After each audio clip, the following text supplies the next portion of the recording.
Have you ever wondered why sometimes you'll have these big bursts of energy where you can go hard for like a month straight or go hard for a couple weeks, whether that's like hitting the gym every single day or working on your business every single day or just doing something that you've been trying to do, and then you wake up and you have all this energy and you're like, yes, like I can do it.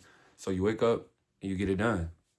And then the next day you wake up and get it done. And then the next day you wake up and get it done. And then like a week into it, you look around and you're like, yo, like I don't think I can do this anymore. Like, I don't know if I actually can sustain this routine or sustain this motivation that I once had. Like, it just, it's almost like you regurgitate the feeling of being able to get it done, even though last week or last month, it was second nature to you.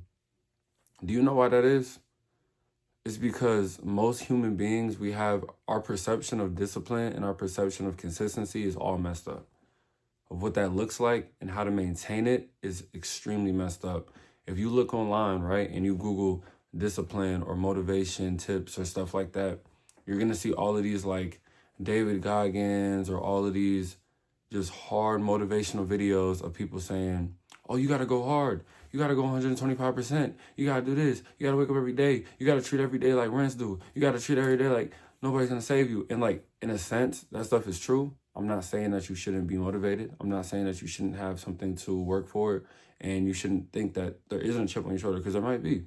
But the reason why a lot of people can watch those videos, feel motivated, and then fail is because they have a perception that in order to maintain discipline, you have to almost punish yourself. You look at discipline as a punishment. You look at discipline as something to almost be a burden for, something that is supposed to hurt, something that's supposed to suck.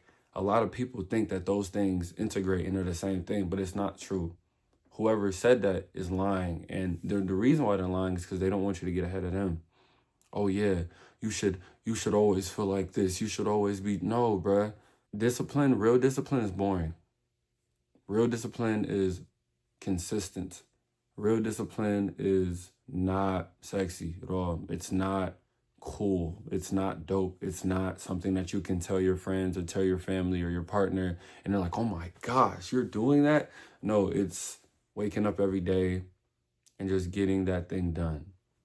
That's all it is. Whether that's hitting the gym, working on a business, working on whatever you have to do, it's just waking up and just putting a little bit more effort in or just doing it again, like going right back to it. But people think, oh, no, you got to go hard for 12 hours a day. You got to do this. You got to do that. No, I just want to say I can relate to you if you have. And I want to teach you what actual discipline looks like. And you see the title, Soft Discipline. What is soft discipline? Because I just learned this not too long ago. Soft discipline is when you have a more ethical and a more reasonable approach of getting things done. It is where you look at your habits and your goals and you make a genuine plan for how those things can actually come to fruition without burning you out. Because for a lot of people, they do this and then they just have this crazy plan that burns them out. So I just want to give you guys like a little input on my life, right? So I'm 20 years old. I am a full-time server at a restaurant. So that's what I do. I wait for people and I serve food. I have goals that I have like for my morning routine. And the main things that I want to get done is 1, make content, 2, hit the gym, and 3, read. Those are like my biggest things. Like those are my non-negotiables. Those are my ritualistic behaviors that I don't want to ever pass up for anything. I am also very aware that since I serve and I also work late nights, I cannot get up at the same time every single morning. I can't say, oh, I'm going to be up at 5 a.m. every day. It's just not possible for me because I can't get a night's sleep. Sometimes I'm home by 1. I'm home by midnight, which is fine. But I used to do this thing where I would try to wake up every single day at 6, or I would try to wake up every single day at 7. And for some people, they can do that. But for me, it's just, I function better when I have my sleep. I'm big on sleep. Sleep is important. I don't care. People are like, oh, you can sleep when you're rich. No, sleep now, bro. You're killing yourself when you don't sleep. I sat down and I realized something. Every single time I try to do this, it doesn't work out. There's something that needs to change. Every single time I try to do this hard routine where I wake up at 7 and I do this and I do that and I do this, and then Boom, now I can't function at work. Boom, I'm not making enough money. Boom, like all of these things correlate with one another. I took a step back. I said, all right, I usually get home between midnight to 1 or between 11 to 1. Boom. Let's just assume I get home at 1 every night at the latest. If I just tell myself, all right, I'll be up by like 8, 9, I still give myself 6 all the way up. I give myself between like 8 to 9 hours of sleep, maybe even 10. Like, I got a lot of sleep. And I usually start working at 4 to 5. So 9, 10, 11, 12, 1, 2, 3, 4, 5. So I have about 7 hours of wiggle room to do what I need to do. So I made the conscious decision, all right, boom, the first 2 hours of my day isn't going to be anything crazy, but it's going to be consistent. So literally, I wake up, I drink a cup of water, I splash cold water on my face, and I do my morning routine. I meditate, I journal, I write down YouTube scripts and content ideas, and then I record. After I record, I send the content to my laptop, I close my laptop, I put on my gym clothes, I head to the gym, or I do whatever workout that I was going to do for that day. I shower, eat, post, and do whatever else I got to do before work. And I realized beforehand, I used to try to do every single little thing. And beforehand, I used to try to make everything so perfect. Even that routine that I just told you, it isn't a 100% like it has to be that way. There's just things that I do. It's not the specific time that I do it, but it's the things that I do that are non-negotiables. So every day, okay, we're going to meditate. Every day, okay, we're going to record. Every day, we're going to whatever. But then everything around it is flexible. Like sometimes I may get up earlier in the day and get it done earlier. Sometimes I may get up later in the day and I get up later. But I can consistently do these things because I have made it apparent that it's okay if I mess up. I made it apparent that, okay, it's okay if I wake up late. Let's just say I wake up at 10 or 11 and I only got a few hours. Okay, boom, you only got a few hours. Do the most important things first. And if you can't get to the other things, then we're just going to do them tomorrow or we're going to do them later. That is how you got to start looking at this discipline stuff. A lot of you guys think that you have to have everything perfected all the time. You don't. There's a reason why if you go to the gym and you just start people watching, you notice that there's going to be some of those people who walk in there and they're just going extremely hard, and then you don't see them for like 2 weeks. And then there's those people who you kind of barely see them, but they always come in at the same time. They always come in maybe like 3 times a week, 4 times a week, and they do like just a decent workout. It's nothing too crazy. It's nothing too flashy. They just do a decent workout, but they're always there. They're always back. They're always pulling up again.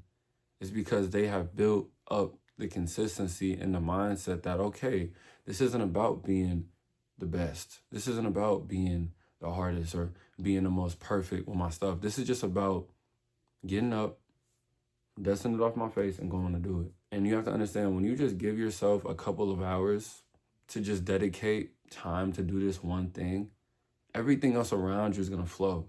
You do not have to have every single hour of the day prepared, sculpted, and figured out. That is going to burn you out, and that's going to make you unmotivated, and you're not going to want to get anything done. But if you just focus on one thing, for example, like your main priority in life is to be a bodybuilder. Let's just say, like, I want to bodybuild. That is what I want to do. Okay, boom. I assume that the easy part is going to be exercising. The hard part is going to be, maybe it's tracking your calories. Maybe it's getting the correct amount of protein in. Maybe the hard part is going grocery shopping to get the protein every week. Channel your life around that one thing that you know is the hardest thing or the most frustrating thing. So once you do that little thing, everything else flows. Don't focus on what time you're waking up or time to go to bed or this, that, and the third. Those things will happen gradually. Now, does that mean you can just do whatever you want? No, but it's a better approach than trying to have just this perfect schedule and this perfect routine and this perfect, no, just perfect one thing and get that done, and everything else will follow. So I'm yapping, but let me give you an actual method. So I do this thing called the clock in and the clock out method, right? This is where simply I tell myself, all right, I'm clocking in for the day. I treat it like an actual job. I treat what I want like an actual job. So For example, let's just use YouTube, because, you know, I do YouTube. When I know that I'm getting ready to make a video, or I'm prepping to write down some ideas, or I'm editing and posting, whatever the case may be, I'm clocked in. That means that my phone is on D&D. That means that door's locked. That means that no distractions. And I just tell myself, all right, boom. I don't care what I do for the rest of the day. I don't care how my day started. I don't care if I ate today. All I'm going to do is just clock in really quick, get this done, and then boom, as soon as I clock out, I go mess around for the rest of the day. Like if I was on some not discipline stuff, because I do the same thing every day. But if you're one of those people who you haven't made it there yet and you still have to get into the flow, clock in, look around, chill, get that thing done. Whether that clock in takes you 10 minutes or an hour or maybe even 2. As soon as you clock out, go back to doing whatever you wanted to do. If that was just go watch TV or hang out with the homies or hang out with your girlfriend, whatever the case may be, you have to understand that discipline is not a punishment. Being focused on your goals should not feel like a burden on your life. A lot of people, they think those two things are the same thing. And it's the reason why they can't grow. I used to think it was that, if I want to make it, or if I want to get this done, or if I want to be consistent at this, I am not allowed to have a social life, or I'm not allowed to spend time watching TV or like whatever. Obviously, if you want to go above and beyond and be ahead of everybody else, yeah, maybe TV isn't the best idea. Maybe video games is the best idea. Maybe certain things are not the best idea. But if you can just channel your life around this one thing and clock in, clock out, give yourself that block of the day, you are going to make 1,000 times more progress than the people who are trying to block every single thing together, mold and bend everything together. You haven't made it there yet. You can't say, I'm going to get up at 6. I'm going to run for an hour. I'm going to get home. I'm going to shower. And then I'm going to make this food at this time. And then I'm going to meditate for this time. Then I'm going to read 4 pages. And then, like, you're going to overstimulate yourself and you're not going to get it done. And then you're going to wake up on the 4th day and you're going to be like, oh my God, this is too much. I can't do it anymore. Your brain, specifically your subconscious mind, needs time to mold and bend into what you want it to become. You cannot wake up one day this and wake up the next day that. It takes time to shift your identity. It takes time to shift your habits. And that's why self-discipline is the perfect approach of getting those things figured out. The last thing I want to say is utilize this. Don't just watch this video and feel motivated or feel cool. Utilize it. My thing for you right now is just figure out that one thing that you've always wanted to do, or maybe you are already doing it, and just change your approach. Instead of thinking that you have to be this specific kind of person to get this done, or this whatever, just give yourself a block, a clock in, clock out method. Utilize that. If your main priority is to do something as little as hit the gym every day, maybe you have trouble hitting the gym, boom. I don't care about your diet right now. I don't care about how much protein you're getting in. All of that stuff will happen, okay? But right now, build up the momentum of just showing up. I don't even care what workouts you're doing, but if you just show up, clock in, clock out, you will make a ton of progress, I promise. So if this video helps, you know what to do. I have one-on-ones in my bio. Click, they're free right now. They're not gonna be free forever, but they're free right now. If you wanna talk, get some more information, learn, grow, all of that, DM me, Instagram. All right, I'm leaving.